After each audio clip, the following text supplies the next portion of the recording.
ഭക്ഷണം കഴിക്കാൻ വരാൻ പറഞ്ഞു. ഞാൻ ചോദിച്ചതിന് ഉത്തരം പറ.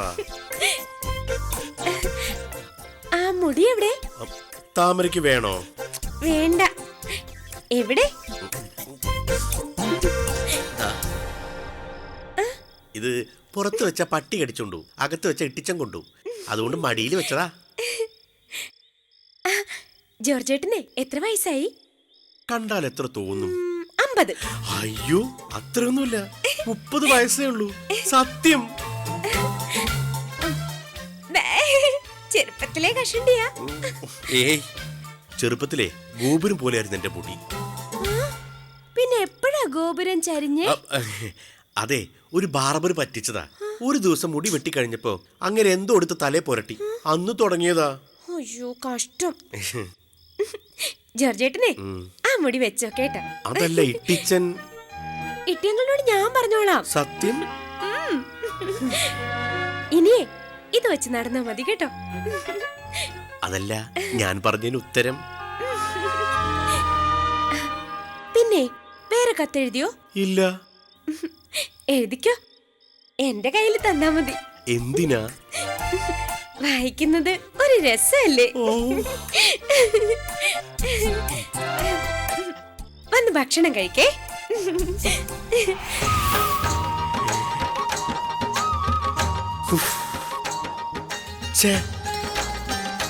ഈ കുട്ടി ഇത്ര വലിയ ഹൃദയമുള്ളവളാണ് ഞാൻ അറിയണ്ടേ. ആ, അവസാനം എന്റെ ജീവിതത്തിൽ പച്ച വെളിച്ചം വന്ന. ആ, ഇതെങ്കിൽ ഇത്.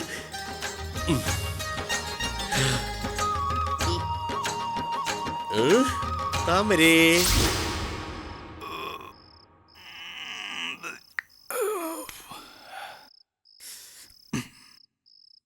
നമുക്കൊരു മനുഷ്യജീവിതം കിട്ടിയാൽ അത് നമുക്ക് മാത്രം ജീവിക്കാനുള്ളതാണെന്ന് തെറ്റിദ്ധരിക്കരുത്. ഇവനെന്തു പറ്റി? കുറെ നേരമായിട്ട് ഈ ലെവലാ. എന്നെയും കുറെ ഉപദേശിച്ചു. എന്താടാ ഭീമ കാര്യം?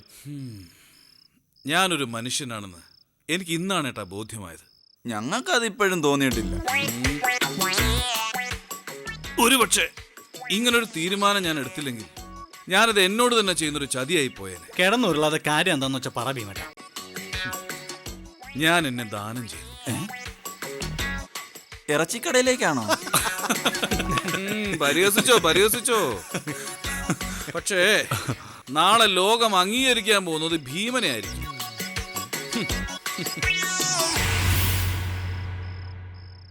എന്റെ കണ്ണുകൾ, ഹൃദയം, ചർമ്മം എല്ലാം ഞാൻ ദാനം ചെയ്തു. അവയവദാനത്തിന് ഞാൻ ഒപ്പിട്ട് കൊടുത്തു. ആർക്ക്? അനുരാധയ്ക്ക്. പത്രം സ്വീകരിച്ചുകൊണ്ട് അനുരാധ പറഞ്ഞു, ഭീമേട്ടന്റെ ശരീരം പോലെ തന്നെ മനസ്സും വലുതാണെന്ന്. മതി, എനിക്ക് ആ വാക്ക് മതി.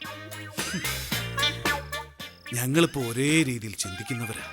മരണശേഷം അവയവം ദാനം ചെയ്യാൻ ആർക്കാ പറ്റാത്തത്? കണ്ണൊഴിച്ച് ഞാൻ ദാനം ചെയ്യാം. കണ്ണുപോയാ പറ്റില്ല. ഞാൻ മരിക്കുമ്പോ ആളുകൾ എന്താ പറയുക? സുന്ദരൻ നകുലൻ മരിച്ചു എന്നല്ലേ? എന്നിട്ട് ആളുകൾ കാണാൻ വരുമ്പോ ഞാൻ കണ്ണില്ലാതെ കിടന്ന അതെന്തൊരു നാണക്കേടാ. നിങ്ങൾ ആരും ഒന്നും ചെയ്യണ്ട. ഒരു ഗുണമില്ലാത്ത നിങ്ങളുടെ അവയവങ്ങൾ കൊടുത്ത് വെറുതെ കുറെ പാവങ്ങളെ ചതിക്കുന്നത് എന്തിനാ? അനുരാധ എന്താ നിങ്ങളോട് ആരോട് ഇതിനെക്കുറിച്ച് സംസാരിക്കാതിരുന്നത്? കാര്യമില്ല, അത് തന്നെ. ഞാൻ അനുരാധ ഒന്ന് കാണട്ടെ.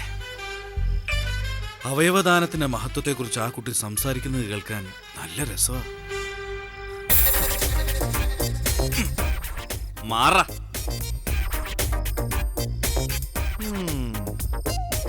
ഭീമേട്ടൻ വഴി വെട്ടി. ഏട്ടാ, ഇനി ഏതായാലും ഭീമേട്ടനോട് അനുരാധയ്ക്ക് ഒരു പ്രത്യേക താല്പര്യം ഉണ്ടാവും. ഈ ബുദ്ധി നമുക്കാർക്കും ആദ്യം തോന്നിയില്ലല്ലോ. അതിന് ബുദ്ധി വേണ്ടേ?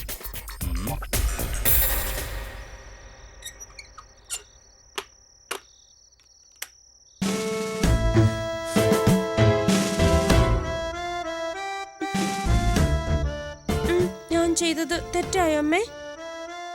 തെറ്റാണെന്നും പറഞ്ഞുകൂടാ. ഒരു മാർഗം നഷ്ടപ്പെട്ട മറ്റൊരു മാർഗം കരുതി വെക്കുന്നതേ നല്ലതാ. എന്നാലും ഇഷ്ടാണോന്ന് ചോദിച്ചപ്പോ ഞാൻ മറുപടിയൊന്നും പറഞ്ഞില്ല. ഇനി ചോദിച്ചാലും പറയണ്ട. ഇനി അവൻ ഉണക്കമീൻ കൊണ്ട് പട്ടിയെ തല്ലിയ പോലെ നിന്നെ വട്ടം കറങ്ങിക്കോളും. അവന്റെ വീട്ടിലെ സ്ഥിതി എന്തൊക്കെയാണെന്ന് ഒന്ന് തിരക്കി വെച്ചേക്ക്. ഇട്ടിച്ചന്റെ ബന്ധുവല്ലേ, മോശം വരില്ല. സ്വത്തൊക്കെ ഉണ്ടെങ്കിലോ? എന്നാലും പിടി കൊടുക്കരുത്. കിണറ്റിൽ ചാടി ചാവുന്നതിന് മുമ്പ് ഒരു മാർഗമായിട്ടേ കാണാവൂ. എനിക്കവന്റെ മോന്ത കാണുന്നത് തന്നെ കലിയ. എന്നാലും എന്തെങ്കിലും കരുതി വെക്കാതെ മനുഷ്യന് ജീവിക്കാൻ പറ്റില്ലല്ലോ. അമ്മേ, ഇപ്പൊ കൊറേ ആളായില്ലേ, ആരെങ്കിലും എന്തെങ്കിലും പറയോ? പറയുന്നവര് പറയട്ടെ. എടി, നമ്മളൊരു സാരി എടുത്താ എത്ര പ്രാവശ്യം ഉടുക്കും? വല്ലപ്പോഴും ഒരിക്കൽ. പക്ഷെ കടയിൽ ചെന്ന 1000 എണ്ണം ചുറ്റി ചുറ്റി നോക്കാറില്ലേ?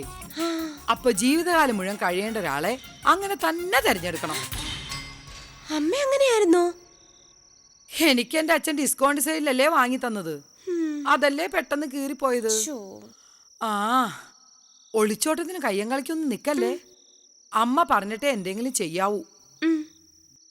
ജോസങ്കിള് ഇനി ഇങ്ങോട്ട് വരില്ലേ അമ്മേ? ഓ, ഒന്നും അമ്മയെ ഓർമ്മിപ്പിക്കല്ലേ മോളെ. മോള് കിടന്നോ?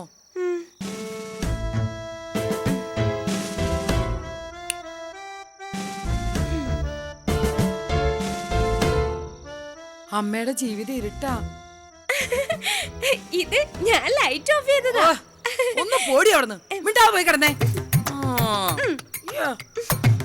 മിണ്ടൂല. പോ, അമ്മയോട് ഞാൻ പിണക്കോ.